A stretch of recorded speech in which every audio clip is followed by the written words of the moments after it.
ప్రభునందు మాకు అత్యంత ప్రియులైన దేవుని ప్రజలందరికీ యేసుక్రీస్తు వారి శ్రేష్టమైన పూజింపదగిన నామం పేరిట శుభాలు ప్రకటిస్తున్నాను. Good morning everyone. యెహోవా తమకు దేవుడు గాగల జనులు ధన్యులని లేఖనం సెలవిస్తుంది. దేవుని కలిగి ఉండడమే గొప్ప భాగ్యం. మీరందరూ కూడా దేవుని ప్రేమించువారు, దేవుని ఆరాధించువారు, దేవుని స్తుతించువారు. యేసుక్రీస్తు ప్రభువారు మన జీవితాలు ఎన్నో మేళ్ళు ఉపకారాలు అనుదినము జరిగిస్తూనే ఉన్నారు. వాటన్నిటిని బట్టి మనం ప్రభువుని స్తుతింపబద్దులమై ఉన్నాం. అనుదినము కూడా దేవుని వాక్యాన్ని వినడం, వాక్య ప్రకారం జీవించడం క్రైస్తవుని యొక్క కర్తవ్యం. దేవుని వాక్యాన్ని మించింది ఏది ప్రపంచంలో లేదు. దేవుని వాక్యాన్ని ప్రేమించేవారు దేవుని వాక్యాన్ని తమ జీవితంలో అన్వయించుకుంటారు. ప్రతిరోజు ఒక వాగ్దాన సందేశాన్ని పరిశుద్ధ లేఖనాల నుంచి మనం వింటున్నాం. ఈ వాగ్దాన సందేశాల ద్వారా మీరందరూ కూడా ఆధ్యాత్మిక క్షేమాన్ని, కృపలో వర్ధిల్ల అనుభవాన్ని కలిగి ఉండాలని దేవుని సేవకునిగా నేను ఆశిస్తున్నాను. క్రైస్ట్ వర్షిప్ సెంటర్లో మరియు జాన్ వెస్లీ ఇంటర్నేషనల్ మినిస్ట్రీస్లో ప్రేయర్ పార్ట్నర్స్ మీ అందరి కోసం ప్రత్యేకంగా ప్రార్థనలు చేస్తున్నారు. ఈరోజు వాగ్దానంగా నెహెమ్యా గ్రంథంలో నుండి ఒక వచనాన్ని మీ ముందుకు తీసుకురావాలని నేను కోరుతున్నాను. నెహెమ్యా గ్రంథం 8వ అధ్యాయం 17వ వచనం మనం చదువుతాం. The book of Nehemiah chapter 8 and verse 17. మరియు చెరలో నుండి తిరిగి వచ్చిన వారి సమూహమును పర్ణశాలలు కట్టుకొని వాటిలో కూర్చుండిరి. నూను కుమారుడని యెహోషువ దినములు మొదలుకొని అది వరకు ఇశ్రాయేలీలు అలాగున చేసి ఉండలేదు. అప్పుడు వారికి బహు సంతోషము పుట్టెను. And there was very great gladness. బహు సంతోషం. ఈ మాట చెప్పండి ఒకసారి. బహు సంతోషం. దేవునిలో ఉన్న సంతోషం బహు సంతోషం. లోకం కూడా నీకు ఆనందాన్ని, సంతోషాన్ని ఇవ్వడానికి ప్రయత్నం చేయొచ్చు. లోక సంబంధమైన అనుభవాలు, లోక సంబంధమైన విషయాలు ఒక స్థాయి వరకే, ఒక లెవెల్ వరకే మనిషికి ఆనందాన్ని, సంతోషాన్ని ఇవ్వచ్చు. కానీ దేవుడిచ్చే ఆనందం, దేవుడిచ్చే సంతోషం ఎప్పుడు కూడా శాశ్వతమైనదే. ప్రపంచంలో చాలామంది ఈ రోజుల్లో లోక సంబంధమైన ఆనందాల కోసం పరుగులు పెడుతున్నారు. పేతురు భక్తుడు అంటాడు, మనుషులు ఈరోజు వేటి కోసం ఆరాటపడుతున్నారంటే ఒకనాటి సుఖాన్ని సంతోషంగా భావించే వాళ్ళు చాలామంది ఉన్నారట. ఆ రోజు హ్యాపీగా ఉంటే చాలు, ఆ రోజు సంతోషంగా ఉంటే చాలు.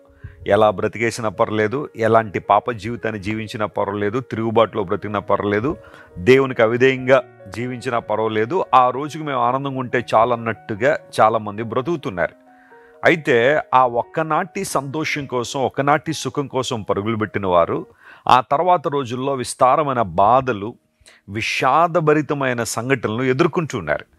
ఏషావు జీవితాన్ని పరిశీలన చేస్తే ఏషావు ఒక్క పూట కూటి కోసం ఆశపడి, ఆకర్షణతో నిండి ఉన్న ఆ కూర కోసం ఎగబడి తన జ్యేష్ఠత్వాన్ని అమ్మివేశాడు, తన జ్యేష్ఠత్వాన్ని ఫణంగా పెట్టేశాడు. అందును బట్టి ఆ తర్వాత అతడు ఆశీర్వాదం కోసం వెతికిన అవి అతనికి దొరకలేదు. కారణం ఏంటంటే తృణీకరించాడు జ్యేష్ఠత్వాన్ని. చాలాసార్లు నీ జీవితంలో కూడా పాపం నిన్ను ఆకర్షిస్తున్నప్పుడు, ఎర్రగా కనబడుతున్న ఆ వంట ఏషావుని ఎలాగైతే ఆకర్షించిందో, ఈ రంగుల ప్రపంచం ఆకర్షణలో నిన్ను భయంకరమైన విషాదంలోకి నెట్టేస్తుంది. అయితే నువ్వు దేవుని వైపు చూడగలిగితే, ఆయన యొక్క ప్రసన్నతను కోరుకోగలిగితే, దేవుని సాన్నిధ్యాన్ని ఆశించగలిగితే అక్కడ నీకు దొరికే ఆనందం బహు సంతోషము అని లేఖనం సెలవిస్తూ ఉంది. ఇశ్రాయేలు ప్రజలు చెరలోంచి తిరిగి వచ్చిన తర్వాత పర్ణశాలల పండుగ వారు ఆచరించడం ప్రారంభించారు. ఇశ్రాయేలీలు ఆచరించాల్సిన పండుగలు కొన్ని బైబిల్లో రాయబడ్డాయి. ఆ కాలంలో వాటిని ఆచరిస్తున్నారు. అయితే ఆ పండుగల యొక్క ఆధ్యాత్మిక అర్థాన్ని ఈ రోజుల్లో మనం ఆచరిస్తే చాలు. అంతేగాని అక్షరానుసారంగా పండుగలు ఆచరించాలని చెప్పట్లేదు. ఫీస్ట్ ఆఫ్ టాబర్నేకల్స్ అనేవి ఇశ్రాయేలు జరుగుతూ ఉన్నారు. కారణం ఏంటంటే దేవుడు వారిని అరణ్య యాత్రలో ఎలా నడిపించాడో అది జ్ఞాపకం చేసుకోవడానికి, రెండవది తాము ఈ భూమి మీద పరదేశులమై ఉన్నామనే విషయాన్ని జ్ఞాపకం చేసుకోవడానికి పర్ణశాలల పండుగలు ఆ కాలంలో జరుగుతూ ఉండేవి. అయితే యెహోషువ కాలం తర్వాత ఆ స్థాయిలో అలాంటి పండుగ జరగలేదని బైబిల్లో రాయబడింది. ఇశ్రాయేలు ప్రజలు తమ తమ విధానాల్లో ముందుకు వెళ్తూ దేవుని నియమాలను, దేవుని యొక్క విధులను ప్రక్కన పెట్టి జీవించారు. కానీ ఎప్పుడైతే వారు మరల పర్ణశాలల పండుగ ఆచరించడం ప్రారంభించారో వారికి బహు సంతోషం కలిగిందని లేఖనాలు సెలవిచ్చాయి. ఇందులో మనం గమనించాల్సిన ఆధ్యాత్మిక సత్యం ఏంటంటే, దేవుని మాటకు నువ్వు లోబడినప్పుడు, దేవుడు నీతో చెప్పిన ఆ మాట, ఆయన పలికిన స్వరానికి నువ్వు లోబడగలిగితే, ఇలా చేయమని దేవుడు పరిశుద్ధాత్మ ద్వారా నీకు బోధించినప్పుడు ఆ స్వరానికి నువ్వు లోబడగలిగితే నీకు కలిగేది మహా ఆనందము, బహు సంతోషము. లోకం ఇవ్వలేని ఆనందం, లోకం ఇవ్వలేని సంతోషాన్ని ప్రభు నీకు ఇస్తాడు. ఈరోజు బహుశా నీ జీవితం దుఃఖంతో నింపబడిందేమో, వేదనతో నింపబడిందేమో, ఏదో తెలియని ఒక కలవరం నిన్ను బాగా బాధిస్తుందేమో, ఒక బరువు వల్ల నీ మీద ప్రతిరోజు ఆ వెయిట్ అనేది నీ మీద మోపబడుతుంటే ఈరోజు నువ్వు దేవుని సన్నిధిలో కూర్చో. ఒకసారి ఆయన నీ జీవితంలో చేసిన మేళను జ్ఞాపకం చేసుకో. ఎంతవరకు దేవుడు నీకు తోడై ఉండి ఎలా నడిపించాడో జ్ఞాపకం చేసుకుని ఆయన మీద నీ దృష్టి నిలపగలిగితే దేవుడు నీకు బహు సంతోషాన్ని ఇస్తాడు.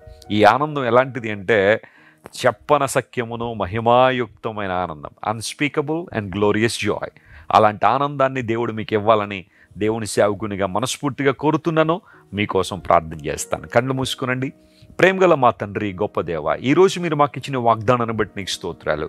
ఇశ్రాయేలు ప్రజలు పర్ణశాలల పండుగ ఆచరించినప్పుడు వారు మరల నీ విధానాల్లో ముందుకు వచ్చినప్పుడు వారికి బహు సంతోషం కలిగిందని నెహెమ్యా గ్రంథంలో మేము చూసాం. అవును ప్రభువా, నీ మాటకు మేము లోబడినప్పుడు, నీ చిత్తానికి మమ్మల్ని మేము సమర్పించుకున్నప్పుడు మాకు కలిగే ఆనందాన్ని బట్టి నీకు స్తోత్రాలు.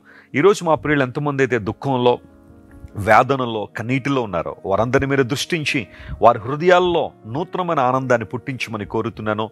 శాంతి సమాధానాలు దయచేయండి. ఈ వాగ్దాన సందేశం ద్వారా మా ప్రియులను బలపరుచుని స్తోత్రాలు. అనారోగ్యంతున్న వారికి స్వస్థతనివ్వండి. రకరకాల సమస్యలు ఇరుక్కుని విడుదల కోసం ఆక్రందిస్తున్న వారిని జ్ఞాపకం చేసుకుని విడుదల ప్రసాదించండి. నీ మహిమాన్వితమైన అనుభవాలు ప్రతి ఒక్కరూ చూసినట్లుగా కార్యాలు జరిగించమని కోరుకుంటూ యేసుక్రీస్తు నామం పేరిట అడిగి వేడుకొనిచున్నాం తండ్రి. Amen. God bless you, dear friends. Have a wonderful day. మీరు ఇంతవరకు విన్న దైవ సందేశం మరియు దేవుని సేవకులు చేసిన ప్రార్థన మీకు ఆశీర్వాదకరముగా ఉన్నదని విశ్వసించుచున్నాము. ఈ సందేశాన్ని మీ స్నేహితులకు, బంధువులకు షేర్ చేయండి. మీకు ఏదైనా ప్రార్థన అవసరత ఉన్నచో మా ఫోన్ నంబర్లకు కాల్ చేయండి. దేవుడు మిమ్మల్ని ప్రేరేపిస్తే విశ్వాసంతో సాగుచున్న ఈ పరిచర్యను ప్రోత్సహించండి. మరిన్ని వర్తమానాలు, పాటలు వినుటకు జాన్ వెస్లీ మినిస్ట్రీస్ అను మా యూట్యూబ్ ఛానల్ను సబ్స్క్రైబ్ చేసుకొనండి. ప్రభువైన యేసుక్రీస్తు కృప మీకు తోడైండును గాక.